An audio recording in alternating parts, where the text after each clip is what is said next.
Hi everyone! Today I'll show you how to take your measurements for a dress. First, the bust. Wrap the tape snugly around the fullest part of your chest. Wrap the tape around the fullest part, keeping it level and twisted. This gives you the bust measurement. Next, measure your waist at its narrowest point, then your hips at the widest. Keep it straight. Wrap the tape around the narrowest part of the torso, keeping it parallel to the floor. Pull it snug, but not tight. The measurement is right here. And that's it. You're ready for the next step. The neck. Wrap the tape around the base of the neck. This is your neck measurement.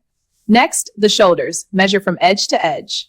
We're measuring the hip for a dress. Wrap the tape around the widest part of the hips, keeping it parallel to the floor. Pull it snug, but not tight.